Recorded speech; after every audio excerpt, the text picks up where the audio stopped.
Welcome into the SWX studio. The University of Providence women's wrestling team is preparing for the final collegiate meet of the season, and it's also the biggest. In just the second year of the Argos program, UP is sending 3 wrestlers to the national tournament. Senior Diane Schroeder, junior Yurie Yanioka, and sophomore Jenna Awana. These same Argos enjoyed success at the Women's Collegiate Wrestling Association Nationals last week, and now turn their focus to the NAIA Invitational. First-year head coach Carlene Slaberski says she's happy with the progress made since her arrival in January and is excited for each of her wrestlers as they enter their next competition. UDA and Diane definitely bring a lot of experience. They're older, a little more seasoned. They've competed at WCWA already, and so I think that they're ready to just kind of bring it all, leave it all on the mat. Jenna Awana, she's a sophomore this year, so she's still catching up on experience, but she's just a great athlete. So if she puts it all together, she can do really well here too. I just like competing, just the just the fun of it. Being able to represent the school feels really good, and just seeing the training pay off. From the mats to the Great Falls Iceplex, where the Americans will face off against Bozeman in the NA3HL Fraser Cup playoffs. Great Falls went 6-0 against the Ice Dogs during the regular season. The Americans finished 1 point behind Helena in the Frontier standings. And while the Bighorns are in the back of their minds, the Americans say they are focused on Bozeman, and experience will be the guiding factor in this best-of-3 series. Yeah, it's definitely pushing us. It kind of opened up our eyes, let us know like we're not the best. We need to be better. We need to keep getting better. So yeah, this week we're going to work. We just got to worry about Bozeman, take care of them. The regular season was good. We had 38 wins, which tied the Tier 3 franchise record. You know, there's nothing to hang our heads about there, and we just fell a point short. We have a lot of experience, so we hope that helps us out here. But they're definitely a team that we're not taking lightly, that's for sure. Plenty more postseason coverage coming up on SWX tonight. For now, back to the desk. Hello, everybody. I'm Kempson Cross. Welcome to the Bear Den inside Capitol High School. It's senior night for Bruin girls basketball as they host the Helena Bengals for a regular season finale showdown. A lot on the line for both teams tonight. We start with the visitors. Helena High looking for a season sweep of this rivalry. The Bengals enter with records of 16-1 overall and 10-1 in Western Conference play. And the back-to-back state champions are also still chasing their first outright conference title under head coach Eric Peterson. Helena leads the West in scoring offense and tops all of Class AA in scoring defense. The Bengals also lead the state in steals and scoring margin. Now, tonight's host Capital starting strong during the first crosstown clash of the season, but then Helena pulled away for a 59-45 win, and now the Bruins seek a little redemption here tonight. Capital has not lost since that January night in the jungle. The Bruins are 16-1 overall and 10-1 in the West as well, with their only blemish in head coach Katie Garson-Forba's first year coming against Helena 35 days ago. Capital is hot on the heels of Helena at second place in scoring offense and defense within the conference. Plus, a Bengal loss to Glacier just a week ago leaves the door wide open for the Bruins to swipe away their own outright Western Conference title, but they have to win tonight to make that happen. Tip-off between these two state title contenders is set for 7:30 p.m. We will recap this showdown during the Friday Night Frenzy at 10 o'clock on ABC. For now, live from Helena, I'm Kempson Cross, SWX. Haley, back to you. It's taken me a lot of places. I've had a chance to coach some tremendous young men. Helena High graduate Mike Van Dies says he never set out to be the face of a program. I didn't need a title. The 2 titles I cherished were dad and coach. I didn't need another title on top of that. Van Dies' coaching career began at his alma mater, the University of Wyoming. He made stops at Montana, Massachusetts, and Northwestern before returning to Laramie in 1991, with the possibility of a Capital City homecoming always in the back of his mind. But I always thought a lot about Carroll. I don't think they would have let me in with my ACT scores in 1970. They didn't ask for them when I applied for the job in 1999, so it all worked out well. The next 20 years featured 6 NAIA national championships, highlighted by 4 straight between 2002 and 2005, as well as 14 Frontier Conference titles, including 12 consecutively from 2000 to 2011. The football part of it was great. Relationships were better. The scoreboard only tells half the story. God has a plan for all of this. It's not the blueprint that I would have had, but it's the blueprint that he had. It was awesome. His peers across the nation voted him into the NAIA Football Hall of Fame class of 2018 after 5 National Coach of the Year honors and 10 within the conference, plus a school record 203 wins. Coach says there are 2 main reasons he came back to coach a 20th season. One was I wanted to help turn this program back into a winning program, but the main reason was our seniors. Coach says retirement means that he finally has more time to spend with his family, including a new granddaughter, after 43 years of coaching. I can certainly go forward and support them in their life, and I'll always be a Carroll corresponding saint. Thank you. I was playing in the dirt with a little bit of a different crowd. A couple of local drivers gave me some idea of what it is like to strap in and get on the loud pedal with the American Sprint Car Series. Rolling into turn number 1 right now with Helena, Montana, driven the Chevrolet of Helena, American sheet metal, sharp power J&J chassis, Cooper's insulation number 37, and that is Trevor Kirkland. I was always around it, always kind of dreamed of being a sprint car driver. I've raced everything from street stocks to late models to now sprint cars. This is actually my 21st year racing this year. Brian in Helena, Montana makes his way to turn number 1 right now, driven the man store. Campaign, Tizer, BT Silver, Helena Liquor, number 38B. 2013 was our Rookie of the Year. Well, it started off with my dad.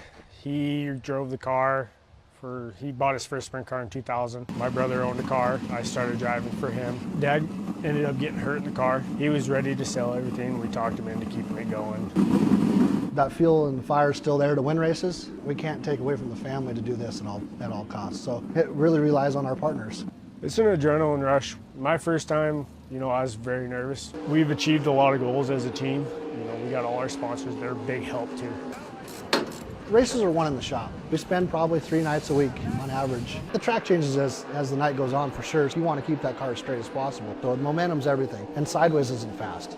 I've had a lot of help with other drivers, teaching me, giving me pointers on setups and all that other stuff that goes on with the sprint car. It's pretty crazy. There's so much that goes on with them. Just to make the A-main with the national guys is an achievement. These guys do it for a living, so it's an elbows up weekend and hope that you can pull something out of your hat. Everybody thinks it's absolutely crazy that there's an actual grizzly bear at the racetrack, and we've had some success, we've had some struggles, and every win, those are always mean something to you, but sometimes running second's is as good as a win. It's hard to explain, if it wasn't for my dad and my brother, we probably wouldn't be where we are at. Eventually, I'm gonna win the main event, and that's my goal. We'll get there. It's a family sport. I love it. It's in my blood. Let's play 2 here tonight in the Carroll College PE Center here in Helena, Montana, the capital city. Another top 25 matchup. Number 22 Providence and number 7 Carroll College in Frontier Conference men's basketball. Welcome once again, everybody. Thank you for being here. I'm Kempson Cross. This is Haley Sutton, and we are excited to bring you another Frontier showdown here late in the conference season. Yeah, you talk about this matchup, 3rd time's the charm. Got the University of Providence. We'll talk about them first. One of the guys who's been an absolute staple for the team is Jalen Shepard. He's played 26 games, 33 minutes he's averaging, and he gets a lot done in that time. 16.5 points per game, 52% field goal shooter. He's excellent from 3 at 34% and a 72% free throw shooter. So he's really dynamic, and he can handle the ball well as well. He can distribute in and out. So he's going to be a guy looking to get some things going. Yeah, he leads this team, this number 22 Providence team that's 17-9 overall and 8-7 in the conference. The preseason number 4 in the Frontier, and they're ranked the highest they have been in the NAIA national poll at number 22. They can hang with anybody, including now number 7 Carroll College in Kurt Paulson's debut season. They're 22-5 overall, 11-4 in the conference. In preseason, they were the NAIA number 22, and in the Frontier Conference, they were picked 3rd. Right now, they lead the conference standings despite starting the year with 11 players and having a rash of injuries that included 2 torn ACLs. They have only 8 active players that we at least fully expect to be on the court tonight. One of them, though, is Dane Warp. Dane Warp. I like to call him Bane whenever we're doing highlights because he rocks that mask, but in all seriousness, a great player for the the Saints. He's playing 30 minutes with 18 points per game, almost 20. That's pretty, I'm not good at basketball, but that's pretty impressive. He's got 56% he's shooting from the field, and get this, 48% from three. So he can literally do it all. A good player, definitely going to look to get the ball in his hands. Back in the conference opener for both these teams in November, the Saints won by 11. The Argos pulled the upset on February 1st, and they look for another one here tonight. It's the Argos and the Saints on the other side for you. Doesn't look nearly that nice, I can say, coming over, making the trip over today. Kylie Becker had a very nice at-bat last time she was up, though, as she sent it right over the left field fence for the one Grizz run that is on the board. Now in the bottom of the fifth, looking to get something else started. At that time, it is Courtney Schroeder coming in from first base just outside the circle to make the catch for the first out. And you can hear from all the way up here, get out, get out, get out. Communication so key, especially for defenses.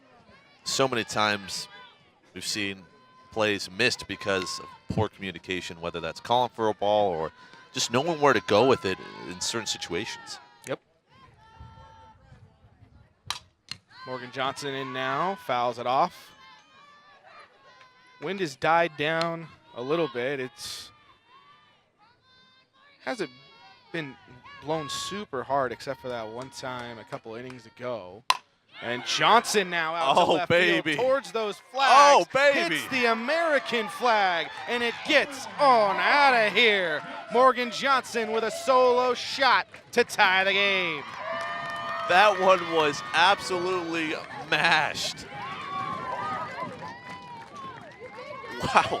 I have never seen a ball hit that high.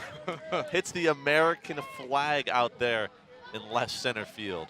Maybe Del Colburn hitting those trees that are out in right center. But Morgan Johnson, how do you do? And that pitch wasn't even necessarily that high. She just reached down there and got all of it. Full extension certainly helps. And the wind was not a big factor in that one. Now it's going left to right, and it's kicking up again now. But wow, what a job by that former Big Sky Eagle to make it fly.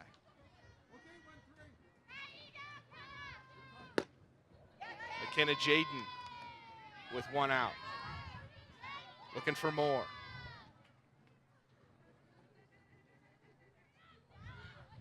And the key for Williams is just to settle down here. She's given up 2 runs off of dingers.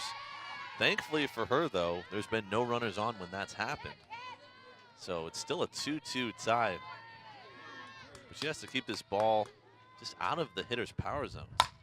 Jaden ropes it all the way to near the Big Sky logo, and she's going to slide in safely with a one-out double. Just as I say that, Jaden with a huge hit, and that one had have been a little bit higher. That one could have gone out, but she crushed that one. So much speed, got to the wall in a hurry. Still tied at 2 runs apiece. And Wisegram taking hacks as well. 2 runs on 5 hits for each team now. 3 errors for the Grizz, but they are erasing the memory of those by way of the long ball. Wisegram hits it to third, and in time for the out. Back to third, not in time. And so finally one goes Montana's way as Jaden is safe at third. And coming over, Jeff Hibbert, he was going to call out. He was coming over, he had the fist, you could see him, he has the fist ready, but then he sees that the ball was indeed dropped and then calls her safe. Might have had a riot. At least would have had Melanie Michael up in his grill again. Yeah, and she's right there too. She can see everything. Knaus straight back up the middle, just under the mid of Williams, and Montana takes the 3-2 lead as Knaus brings Jaden home. Small ball's the way to do it, folks. You get the runner over to third, and then you get the run home with a nice piece of hitting. All it takes is a simple swing. You don't have to do anything too complicated. Although home runs are nice, we've seen 2 of them today from the Grizz. Oftentimes it's location, location, location. Sellers out here taking hacks with 2 outs as well. First run that the Grizz have scored in this game 2 that was not via the home run. Got 2 solo shots before that. Saints put a rally together in the top of the 4th to take the 2-1 lead, and now after 2 runs in the bottom of the 5th, Montana has taken the lead of their own. Courtney Schroeder makes the catch, but apparently it went off Cami Sellers before she left the box, so we'll do it again with a 1-2 count. I just want to talk about that pitch before. It was way off speed. Nice job by Sellers laying off it. Sometimes really hard to do that. Sellers out of play down the left field line. And what a job Sellers has done. I believe now 15 games she's had her hit streak. Love to see her break the UM record. Looking for another one. And she sends it out to left field. Jessica Nemo can't quite make the catch, but luckily for her at least, she was on the left side of the left field line. We've seen a couple of fly balls from UM that looked like catchable balls, but the Saints, unfortunately, you can't blame the sun, but you could say the wind might have just took it a little bit too far, or maybe they're just caught out of position. The wind, and it seems like the moisture has been a factor too. Wow, hang the backwards K on Cami Sellers there, but the Grizz still get 2 runs for a 3-2 lead.